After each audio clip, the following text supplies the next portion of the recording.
Hi, I'm Seren, a solo indie game developer currently working on an exciting new project that, well, doesn't have a name quite just yet, but what it does have is a clear identity. It's a first person roguelike, and I'm here to share some of the core concepts that I've been mapping out. I think the best way to explain the vision I have for my game is to describe it as a combination of a bunch of different game aspects that I really enjoy coming together to combine into one unique game experience. I know that sounds a little confusing, so let me explain. Imagine a high speed first person shooter with fluid gameplay where agility and movement are a key aspect of the game, kind of like Black Ops 3. And then combine that with the fact that it's a roguelike. So as you progress through the game, you'll encounter a variety of upgrades that enhance your gameplay. Each run through the game is different, and when you die, you're not starting over from scratch. Instead, you'll have the opportunity to upgrade your character progressively, making each subsequent run a bit easier. So kind of like Hades. Additionally, I'm incorporating a unique weapon class system, inspired by games like Overwatch and Team Fortress 2. However, instead of choosing a hero, you choose a weapon at the start of your run. The gun you choose determines your abilities and the specific upgrades available during that run, adding another avenue of different builds to try out. So again, I guess still kind of like Hades, but it's a first person shooter. Before I started working on anything code related, I began by doing what any good game developer does, and that is to make a proper, well documented GDC, or also known as a game design document. And once I had finished a perfect GDC, where I had a clear vision of what I wanted the game to be like, I was ready to start my grind. Now, lucky for me, this isn't my first time making a game. I have in the past taken a course on Unity, where I got to learn the basics of the engine and also got to make a small game by myself, which turned out pretty decent for a first project. Since then, I have also done an 8-month internship at a real game studio, where I got to work on fixing bugs and adding new features, all done in Unreal. And because of that, I've decided to make this game in UE5, since that is what I am most comfortable working with. So first things first, I made a new project using the first person template. I did this to save some time so I wouldn't have to recreate the basic character movements all from scratch. I set up Git for source control, and then I was finally ready to start working. Once I had worked a couple hours on this project, I had reached a point where I finally had a weapon spawning and attaching to the character's socket properly. And I had implemented a basic firing function that was just spawning a ray trace from the center of the camera and firing forward for a set distance. A simple yet highly effective way of dealing with weapon firing. From then on, I've been hooked. Over the past week, I've made some pretty cool progress, and I can actually show you what I've got going on right now. So I have to re-record this part, but here we are. What I've been working on is a bunch of animations, and other stuff too, but let's just go through the animations for now. I added animations for walking forward, strafing left, strafing right, going backwards. I added a sprinting functionality and animation, so you hold down shift or sprinting and movement speed increases. I added animations for jumping, landing.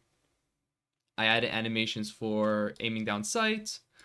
I worked on the priority system for them as well. So if you're sprinting and aim down sight, aiming down sight takes priority, and your movement speed also automatically slows down back to a walking speed.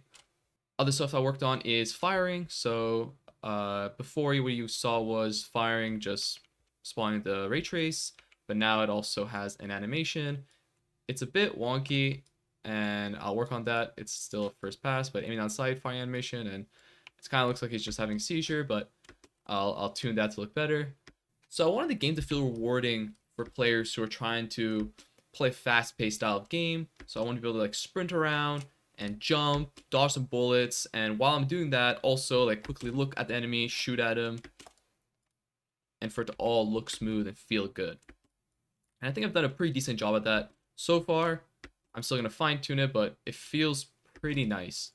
So other things I've worked on are I added a projectile for the class ability. So like I said, each weapon will have a class with special abilities.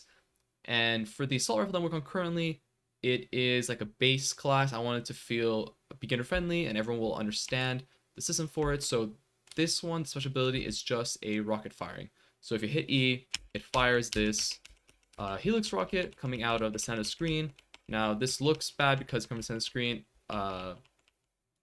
For the ray trace bullet, that's fine because you don't see the actual thing coming out.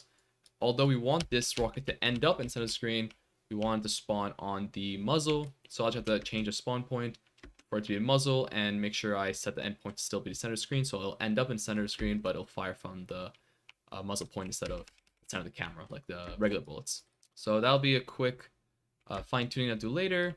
Other things I've added is this NPC. So this NPC is my first NPC that I'm working on.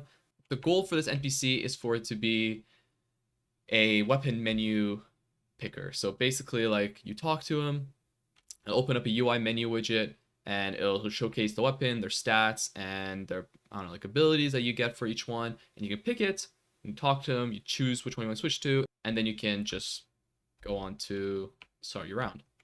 So currently I have a overlap sphere around this NPC. So when I walk in, the overlap triggers, and then I can hold Q or whatever key binding I want to put for it, which right now is Q, and it will open up nothing. It won't open up anything, but it does call the function, and that works great. It's putting out a log to show me that it is working. So all I have to do is create now the menu that will do the functionality for that.